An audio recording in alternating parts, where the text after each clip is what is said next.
The holidays have been so crazy lately, and I'm sure it has been for you as well. And navigating travel and a full time job on top of running my business and this podcast has been so much for me. But I'm so happy that you're here today. I'm so glad that you are joining me for this episode. And whether it is your first time listening, maybe you clicked on this for the title today, you are in for such a treat, and I cannot wait to unveil all the information in this series for you. And if you are tuning in again from listening last time, thank you for coming back and for choosing this podcast to be on your listening menu. You're listening to The Holistic Ritual, a podcast for holistic health-minded humans seeking mind, body, spirit well-being. Hosted by Kamala Celeste, IIN holistic health coach and former personal trainer, with over a decade of experience helping humans become the best versions of themselves, both mentally and physically. Here, you'll discover meditations, affirmation readings, thought-provoking insights, and all things related to holistic health and healing. We blend Eastern and Western rituals, practices, and research to guide you on your wellness journey. Without further ado, let's get into the episode.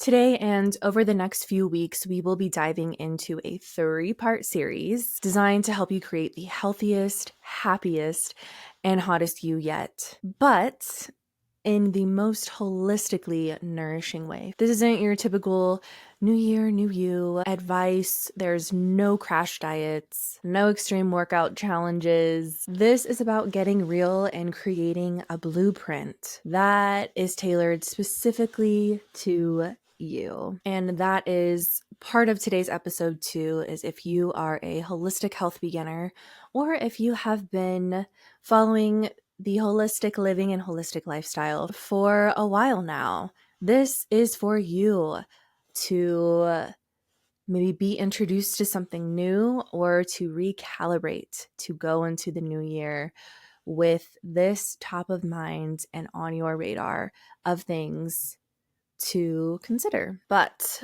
before we dive in, let's help get ourselves grounded and centered with a little affirmation reading, as is tradition opening on this podcast. I'm going to be using this new deck that our last guest, Morgan O'Neill, gifted to me very recently as we were hanging out. I was helping her hang some curtains.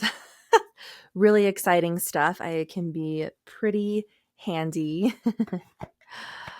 around the house, and I have all the tools you could probably imagine. So this deck, though, is so beautiful, and I'm so honored that she would share this with me. If you have not listened to this last episode, I'm just going to do a little shuffle here on my lap because I'm kind of run out of table space here if you are watching. But if you're just listening, I am shuffling on my lap. Morgan, one of my friends here in Denver, is a spiritual therapist, and she incorporates tarot readings, oracle readings into her professional counseling for mental health. And I think it is just so beautiful what she does. So very grateful to her and for gifting me, and now you and I, this oracle deck. And the way we will be utilizing this deck today is just to find our theme for this episode, maybe this new year. And if it resonates with you, let it soak in. And if it doesn't, you can leave it. I always try to pick one word every year that I hope my year embodies. And 2024, my word was peace and ease.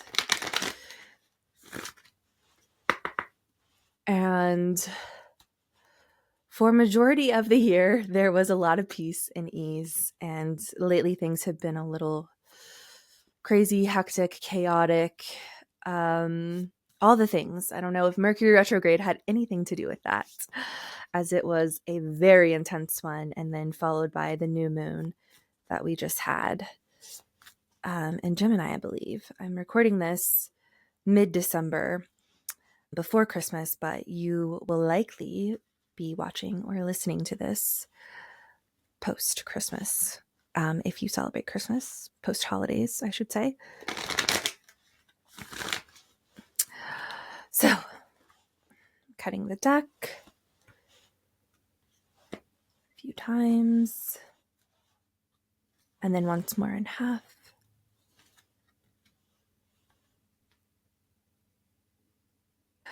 The card that I have drawn is Trust Your Inkling. What is that inkling feeling trying to tell you?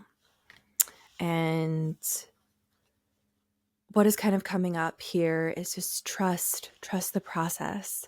Trust that this new year, this next chapter of your life is going to unfold exactly as it needs to. You are exactly in the right place, the right moment in time to go through this next chapter, this next journey. And I just want to read a little bit from the guidebook of what it says. If I can find it, they don't really have, okay, here it is. They don't really have like a set structure. They're not like in alphabetical order or anything. So you kind of just have to like flip around, but trust the inkling. What is that inkling feeling trying to tell you? The inkling feeling, that annoying, nagging feeling, that inconvenient, annoying, nagging feeling. Try as you might, it's there and it ain't going anywhere. Most people spend years ignoring their intuition, throwing their best dollops of stubbornness, ego, and post rationalization to numb them out. It's exhausting. It's so exhausting. And until you face the music, life just throws you more bait to awaken it, to draw your attention to the light within you that is bursting to come out. The inkling is an arrow pointing to what is standing in your way. The relationship, the conversation, the decision, the shift that needs to be made. The stone in your shoe. Often we feel that nagging feeling in our body first. Many people think that intuition is something from the higher realms, but in fact, it is the body that is the intuitive one, working through our senses to deliver vibrational information. It takes just a moment every day to scan your body to receive the intuition intelligence and act on it quickly. You are being called to face that feeling now. If you don't face it, the universe will throw something much bigger and more obvious into your path. And then you will likely regret that you didn't answer the feeling in the first place. It's a scary feeling, but you are safe. Answer the inkling now. What is it trying to tell you? Yes. And on the precipice of change, we know that things need to change. And we get these downloads from source, from our spirits, from God, from the divine, the cosmos, that nudge us towards the answer that we have housed within ourselves all along. And we get scared. We psych ourselves out. We tell ourselves that, no, this can't be it. This can't be the answer. This can't be what I'm supposed to do. I'm not ready for this. I'm not ready to commit to this dream, to this journey. But in reality, you are. You are ready. And you wouldn't be in this position if you weren't. Universe, source, doesn't bring you to these lessons and journeys and exciting things that are meant for you. Whether it is the job, starting the business, starting something, a hobby that you've been wanting to for the longest time, yet you just haven't. You haven't listened to that inkling. You haven't listened. But, and my little affirmation card fell on the floor. Your affirmation for today is, I am a gift. You are a gift. I am a gift to the world. When I lead with kindness and love, I create a ripple effect that benefits more people than I'll ever know. My presence, my knowledge, and my passions contribute to the greater good of the world.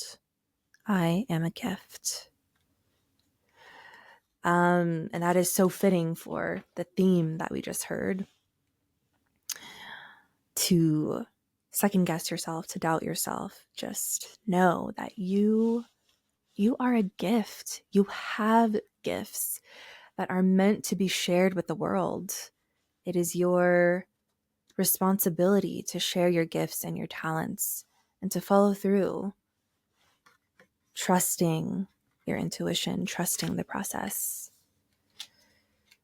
So as you move forward into this new chapter of your life, just remember these words. You are a gift. You have so many gifts sent from the divine. You are a child of the cosmos. And if that doesn't give you goosebumps and make you tingle and want to go out there and live your life to the fullest, to appreciate people who support you and love you and appreciate you, and to appreciate yourself for how far you've come and that you are ready for this next step. So now that we are grounded, hopefully the message resonated with you. And if it didn't, maybe someone else in your life needed to hear that. So feel free to share it with them. And so now getting into the main event of today, this first part of the 3-part series. Here's the deal. I know when New Year's resolutions come around, everybody is making these proclamations to themselves and to others, sometimes very personally on Instagram or on Blue Sky or Threads or whatever. And then we come back at the end of the year and look at that list and all of these resolutions. I'm going to work out 6 days a week when I only maybe work out once right now. I'm going to travel to 7 different cities. I'm going to do all these things without actually having a plan of how you're going to get there, a real metric, a measurable metric of how you're going to do that. And resolutions aren't necessarily bad, but they're not my favorite. So the other thing that I want to address is that there are going to be so many personal trainers and fitness programs and all of these advertisements and marketing that's going to be thrown in your face over the next few weeks as we are rolling into this new year. And I just want to remind you that health should be bio-individual. Healthy looks different for every single body. No two bodies, minds, spirits are exactly the same. And that's what is going to make this process, this series, this unfolding of a more holistic, hotter version of you so special and curated to you and your life specifically. Your journey to a happier, healthier, and hotter version of you should reflect who you really are, your needs, your life, your values, your own uniqueness, your own biological uniqueness. But before we get started, I want you to hit pause for a quick second and grab a notebook, grab a pen, and take some notes, because this is the information that you will not want to miss. This is going to help you not only to get healthy over the next few months, but to have all the tools, to have the toolkit, to build your own custom plan to follow through that will get you not just through this year, but it is the blueprint that you can do over and over and over again every year, every few months, every couple of years. So, throughout this series, I will be sharing the 13 key areas of focus, plus some important questions you're going to want to ask yourself that are going to help you build out this plan that is tailored exactly to you. There is a little homework involved, but trust me, this is the kind of work that's going to pay off big time. In today's episode, we are going to be exploring the foundational elements of holistic health: nutrition, hydration, physical activity, but also a couple of things that likely were not on your radar when it comes to being healthy. And those two things are your relationships and your social life. And we will get into the nitty-gritty details of how those things play a role in your health and well-being. These are going to be the building blocks for everything else we're going to discuss in the series. So while today, some of this information, as far as what you have correlated to being healthy, might not be profound, but it's setting us up for the rest of the series, to where discussing some of the other key areas of focus are going to really transform how you think about health, how you think about your well-being. To kick things off, the first section of your notes that you're going to want to write down is nutrition and hydration. Now, I know you have heard this advice a million times everywhere. Drink more water, eat more greens, blah, blah, blah, blah, blah.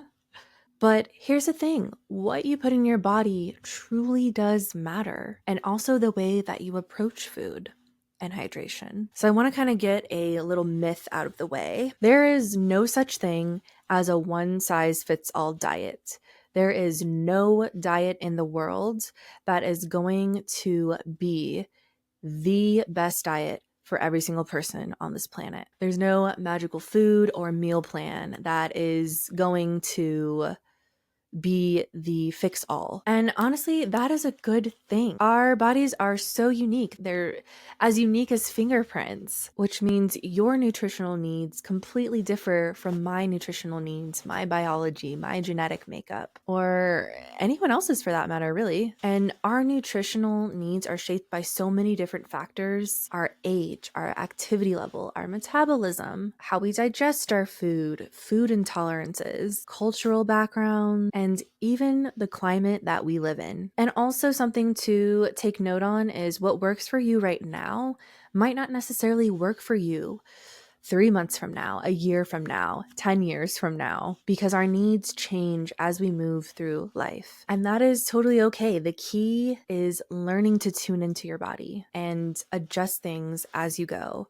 And this series is going to help you do that. So this year, instead of jumping on the latest diet trend or cutting out entire food groups, being miserable, I want you to take a step back and ask yourself a couple of these questions. So write these questions down and come back to them later after this episode and do a little deep thinking, deep dive, and really sit with these questions, how they're going to be best suited for you. So here are a few simple but powerful questions to ask yourself about nutrition. So and I have some notes down here, so I'm going to be looking at them. What whole foods do I actually enjoy? Whole foods meaning foods that are directly from the source: sweet potatoes, broccoli, chicken, steak, foods that don't have any other ingredients in them. They're whole foods from the earth. So forget what you think you should eat. Start with foods you genuinely like. fruits, veggies, proteins, grains, and build from there. The second question, what can I add to my current diet instead of focusing on eliminating things? So often when people start on a health journey, they are so focused on, I can't have this, or this. And the list just continues to grow until you feel so overwhelmed to the point where it's like, well, what the hell can I even eat then? Like celery and cardboard? And that really was for me. I was just so focused on, I can't eat this, I can't eat that, I can't. And I would just tell myself that over and over and over again when I first started my journey. And it was exhausting. It was so just stifling and just a way to really take the joy out of nourishing your body and nourishing yourself and eating nutritious and delicious meals and food. So it's not about restriction. It's about adding in things. Can I add a handful of spinach to my smoothie? Can I toss some more veggies into the pasta that I love to eat? Keep it simple and doable. So really explore. And I have on my blog, on my website, rootandsoulhealth.com. I'll leave it in the description so you can just click and go directly to this blog post. A few different grocery lists for different proteins, different veggies, different carbs, and different options for you to get an idea of some things to start running through your mind for this list. Do I even like these foods? And then the third question, how much water do you actually need? So here's a hint. It depends. The amount of water that you need is influenced by so many different things, like your activity level, the climate you're in. For example, I am in Denver. We are the Mile High City. And we need to drink so much water here for not only for health, but for our brains and our muscles and our bodies to function properly.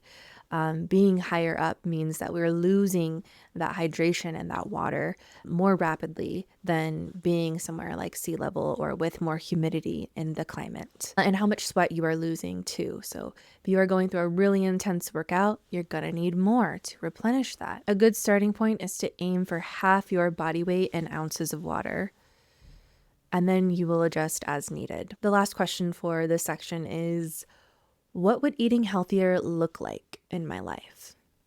What would that look like? What does your plate look like? Can you see yourself cooking the meals?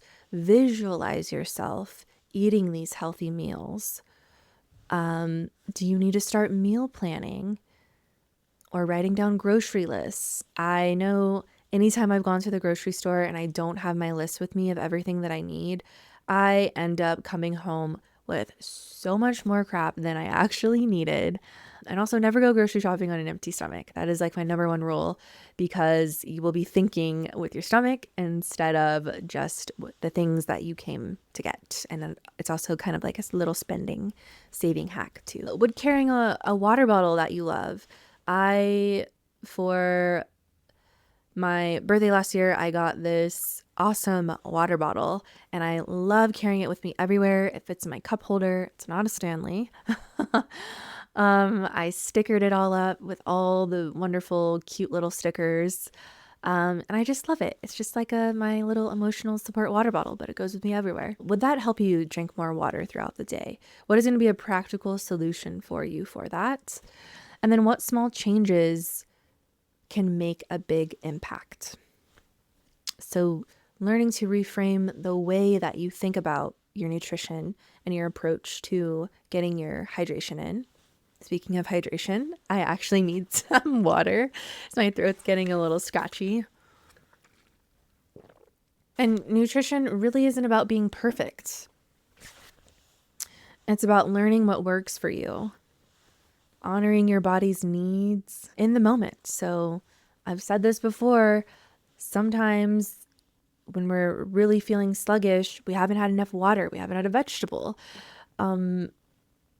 we haven't had nearly enough protein for the day to help sustain us and to get us to the next meal. So thinking about those things and prioritizing them whenever you do sit down, take it meal by meal. And there will be other days where you, for your mental sanity, for the period cramps that are coming along with it, maybe that chocolate chip cookie just is the thing that you need in the moment. So leaving room for foods that you enjoy and you love to eat. Also thinking about your schedule. So some weeks you're going to be on it. You're going to be cooking dinner every night. And then other weeks you're going to be rushing from meeting to activity to social event. And you're just eating something quick and on the go. That's life. And that's okay. The goal is to let go of the pressure. Let go of the pressure to follow those rigid rules. Reframe your thinking and just focus on nourishment. Mind, body, and spirit. Those are the things to focus. Mind, body, spirit. Is it nourishing for my mind? Is it nourishing for my body? Is it nourishing for my spirit? The chocolate chip cookie is nourishing for my spirit sometimes. Food is fuel, but it's also joy. It's connection. It's sitting down with your loved one, with your partner, with a group of your girlfriends, with a group of your guys, to connect over those things. And it's culture, enjoying your the foods of your culture, of your upbringing. Find what feels good for your body and never be afraid to let that evolve over time and as you need it. And then, so going back to hydration a little bit more in depth here, because it's just as crucial as what's on your plate. Proper hydration is one of the simplest and most effective ways to support your body and also your cognition. Yet it's something that so many of us struggle with. I know that while I love my emotional support water bottle, if it's sitting on my desk, I have no idea why, but I will not drink that whole thing throughout the day. I gravitate more towards this size because, and also a straw. I don't know why a straw helps me drink more water, but it does. This size, 25 ounces, I will finish it and I'm like, okay, I need to get up from my desk. So I'm moving. I'm not sitting at my desk the whole day or standing at my desk the whole day. And I need to go refill it. And it's just kind of like a mental break for me to step away from my desk, step away from my computer, give my eyes a break from a screen, give my mind a break from whatever I'm doing, usually editing videos for podcasting. Another thing that helps me and is a question to ask yourself is what's going to help make my hydration easier? Is it going to be keeping a water bottle nearby? Is it going to be flavoring your water? I always put a little bit of pink salt, Himalayan pink salt in here, and some lemon juice or some apple cider vinegar to help with digestion. And I don't know why, it just makes drinking the water taste so much better. And it also is helping me replenish the sodium and helping with aid my digestion with some of those things. So yeah, it's just, and not to mention, having a glass of water, a little, 8-ounce glass of water with some apple cider vinegar in it does wonders for your blood sugar before you have a meal. And just a little bit of water, not too much. You don't want to make yourself full off water, and that's a whole other thing. But could you put fruit in it or herbs in it, like mint or strawberries, blueberries? Think about if plain water feels boring to you, spice it up, add some things to it. And then adding this to your question list, are you waiting to drink until you're thirsty, or are you consistently throughout the day taking small sips of water? So your body thrives when it's hydrated. Your skin glows, your energy levels stay stable, and even your digestion works better, as I mentioned. So don't sleep on this basic. Don't sleep on nutrition and hydration. So that is kind of like a little bit of our foundation. We're building up to building this pyramid. It seems simple, but it's so deeply personal too. And start small. ask yourself these questions, come back to the questions after you finish this episode. And remember, it's all about finding what works for you. So let's move on to another foundational piece, which you're probably not going to be shocked by, but it is physical activity. And yes, we know it matters. Working out matters. Some type of movement, moving your body. If body's in motion, stay in motion. We know it matters. But it's not in the way that you might think. So not in the societally structured, acceptable way does physical activity might look like how you think. So let's dive into that. Physical activity. We know we need it, but that's about where that generalization stops, because the how, what, and how often will look so different for every single individual person, and that's perfectly okay. Our physical needs, interests, abilities, they all evolve over time. So when you were 18 years old, sometimes peak performance for some people, you're not going to be doing the same type of things as you were doing at 18 as you are now at 30 years old. Probably.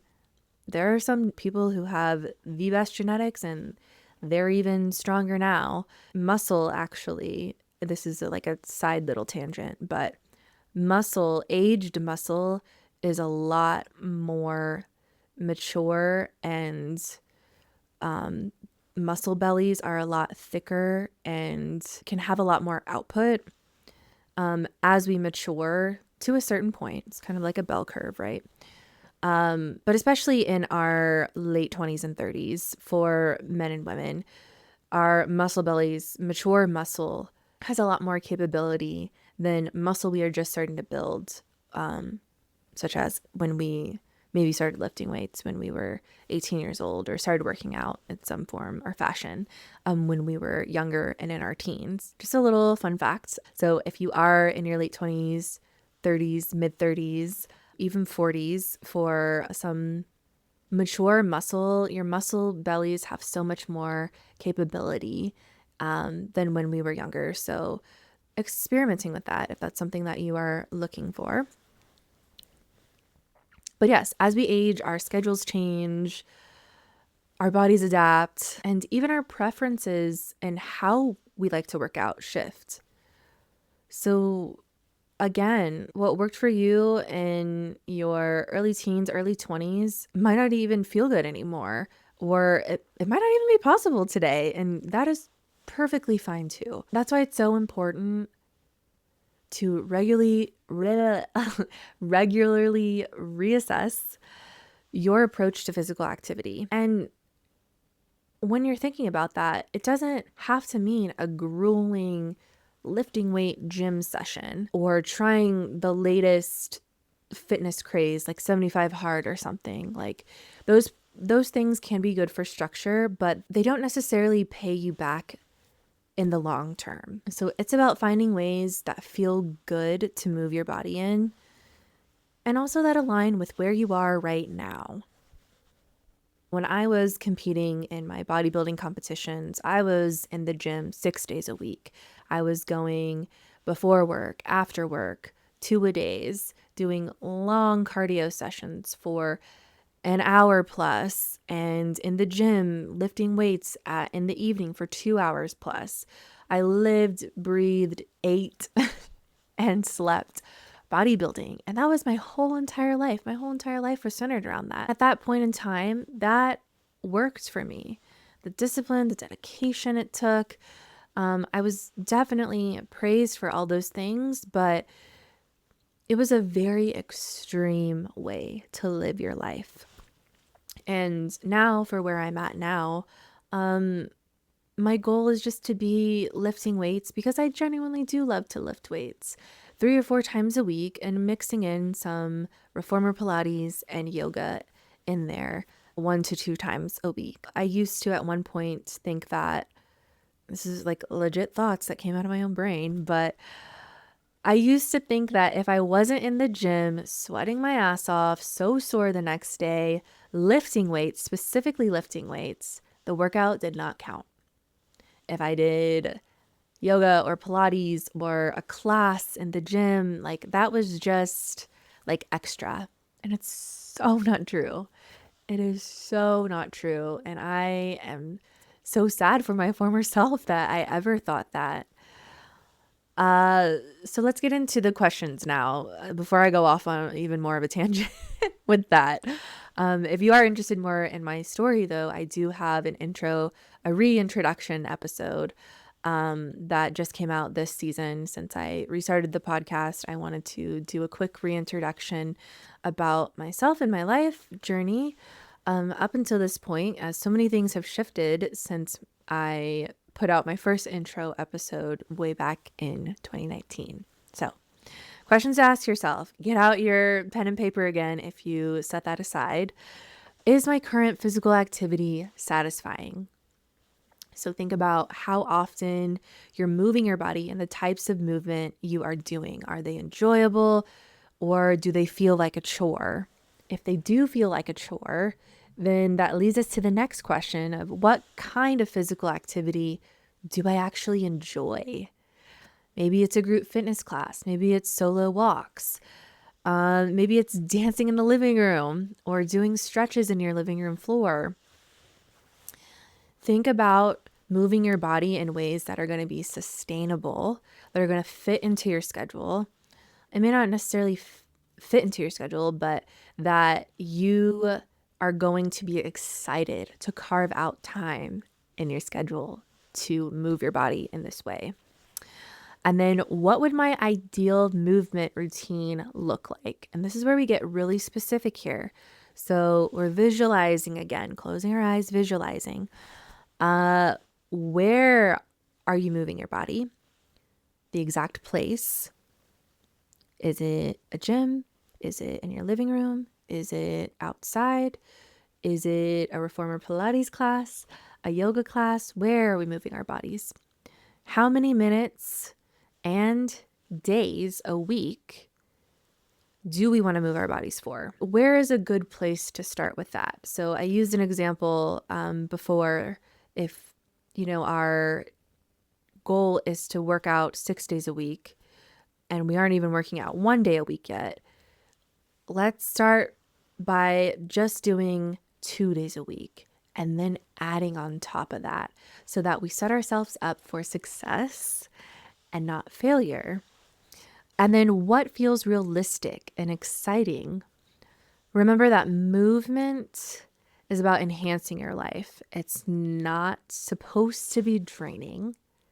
It should make you feel alive and not like you're checking off another chore on your to-do list. So keep those things in mind. As you are kind of thinking about that, there are 2 key areas that I previewed at the beginning of the episode that you might have been scratching your head like, what on earth do those 2 things have to do with my health? I have no idea how that plays a role. So let's dive into how your relationships and your social life affect your health. Yes, your significant other, your friends, even your coworkers can impact your overall well-being. And let's break it down how. So, thinking back to if you've ever been in a toxic relationship, and if you have, I am so sorry that you went through that. I myself have been in a few toxic relationships, and they are so soul-sucking. But thinking about that, or you've been in an unfulfilling relationship, your needs aren't being met. You've probably felt that mental, emotional, and even physical toll it takes on you and your body. The stress, the tension, the disconnection, the relationships, they don't just stay in your mind. They physically manifest in our bodies. But then on the flip side, think about when you've been in, or what a healthy, loving, fulfilling relationship is like and how it nourishes us. They're meeting our basic human needs like physical touch, affection, connection and respect. When you're in relationships that make you feel like you are supported and valued, your mental health and your physical health naturally improve. So, here are a few questions to ask yourself. How are the relationships in my life right now? Are they fulfilling or are they draining? Question number 2, are my basic needs being met? Think about respect, affection, and support and physical touch. And then question 3, if I don't have those relationships yet, what does my ideal partner or friend look like? How do they treat me? How do they make me feel? Definitely spend some time diving a little bit deeper into that, and get super, super clear on it. Listing out traits, listing out things. Nothing is off limits. You can be so specific as you want to be with this.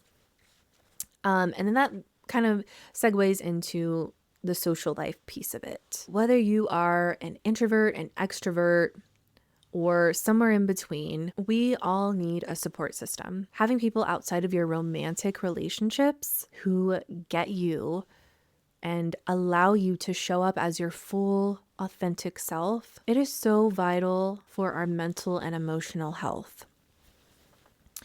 This past year, I have let go of friendships who did not feel like that. And it is a very sad thing to do. I mean, I feel like a friend breakup is almost, it's almost worse than a romantic breakup sometimes, especially if there is a lot of history and they have been in your life for so much longer sometimes than a partner has. But that doesn't necessarily mean time doesn't always equate to depth of a friendship or a relationship.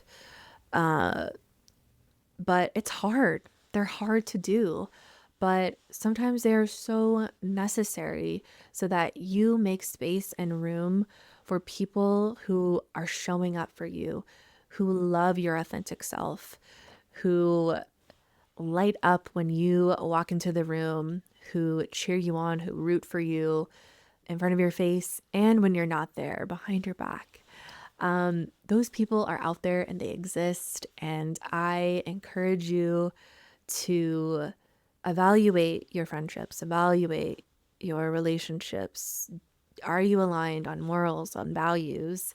And if not, is that a deal breaker?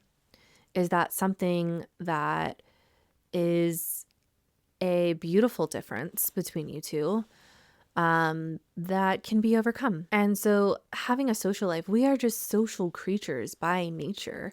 We need a support system. And there's research that shows women typically outlive men because of the community that we have, the community that we build, the depths of our relationships that we show our full selves, we show our ugly sides, we bring our full selves to the table, to the friendship, to our social groups, our social life.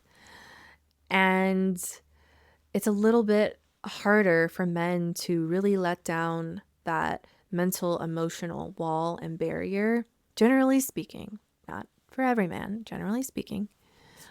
And they may have the community, but they don't necessarily have the depth. And the depth, the feeling seen, the taking off your layers and your masks and showing all of yourself, that is really what creates that connection. Vulnerability is what creates that bond, that connection, the longevity. And so really just, do you have a supportive group of people in your life who makes you feel safe and supported? That is our first question. And then if you don't have this yet, where might you meet like-minded people? If you like to go on hikes, can you join a hiking group? If you love to read fantasy novels, can you join a fantasy book club in your area? If you love knitting, can you join a knitting group? Or if you love to go country line dancing, can you join a dance group that meets every week? Just finding different places, thinking of different places where meeting like-minded people, opening yourself up to that. Where are those places? Where might you go to meet like-minded people? And then be open to the connection, be open to meeting new people, and also be open to some people not being for you. And that's okay too. Not everyone's for you, and you are not for everyone. And it is a good thing that we are not. So we find our true tribe and our true people. And then question number 3, what does an ideal support system look like for me? How can I take small steps to build it? Getting really clear with that. What am I going to do every week to seek out new friends, to evaluate if my friendships are actually supportive, if it's something that you have been questioning? Can I seek out a third party friend to help me with this? Can I go to a therapist to help me know if I am getting that support in my life? And then just a reminder, maybe a little asterisk to write down in underneath this section. When we're missing connection, we often turn to unhealthy coping mechanisms. Cravings can develop, addiction can develop, reaching for alcohol to numb out, watching adult videos in order to find that sense of deeper connection and physical touch that we are craving. Maybe we're touch starved. We're not being touched enough. So we create that with ourselves. And then getting into toxic relationships can happen if we are not finding those deeply supportive places and people, and we don't have that support system or system set up in our life. Reaching for the first thing that comes our way, or overlooking toxic behaviors and habits, or just the whole person in general, because we're so deeply craving that love and physical touch and support that we maybe don't have in our lives. So recognizing this need for connection can help you redirect your energy in healthier ways. Everything that we do is rooted in deeper meaning. So I know, for example, when I tend to reach for chocolate, that is my cue to myself that, hey, what's going on with the chocolate? Why are you reaching for the chocolate? And in asking myself that, and asking myself this sudden habit of like, oh man, like I really have been eating a bunch of chocolate these last few weeks. Like, what's going on with that? I realized that I am doing it because I'm lonely, because I maybe haven't seen my friends in a while, or my partner's been out on a business trip for a week or so, or I haven't been as social as I have wanted to be out in the mix, to be experiencing those deeper connections. And so just really evaluating some of the habits and behaviors that you have, and question them. Dig deeper. Ask yourself, why? Why? And keep digging. Why am I doing this? Because of this. Keep peeling back those layers. And underneath all of those layers, underneath the deep self-reflecting and doing this work, is the way to truly live the most fulfilling and healthy life you could possibly imagine. So, wrapping up the episode, today we laid the foundation by exploring what we put into our bodies, how we move them, and the relationships that can nourish or drain us. Take some time this week to reflect on the questions I shared. There's a lot of them. Do the deep digging, uncovering the layers, and maybe even start making some small shifts in these areas of life. And that can also make it a little bit more manageable when you only focus on a few areas to come into focus instead of trying to overhaul all 13 of these points as we dive into this complete series. So in part 2, which I will be releasing 1 week from today's episode, for a series, I didn't want to make you guys wait 2 weeks because typically the scheduling has been pre-holidays. It's a bi-weekly release, but for this series, the next episode will release the very next week. So you will not have to wait too long, yet you will have enough time to do the work, to journal, and to answer these questions for yourself. But in part 2, we'll move into some of the unexpected areas of holistic health, like how your home environment, your career, and even your sleep habits impact your well-being. Trust me, you'll want to stick around for the whole journey because the next 2 episodes are going to take us even deeper. If you're mind blown by relationships and social life and how they affect your health and well-being, the rest of the series is going to blow your mind even more. So please stick around. And as I am about to hop on a plane to go and visit my family for the holidays, I hope all of you have, I'm hoping to release this after the Christmas holiday for myself, but I hope all of you have a wonderful holiday season and ring in the new year with so much love and gratitude for yourself and your life and all of the people who have shown up for you. Until the next one, I'm Kamala Celeste, signing off.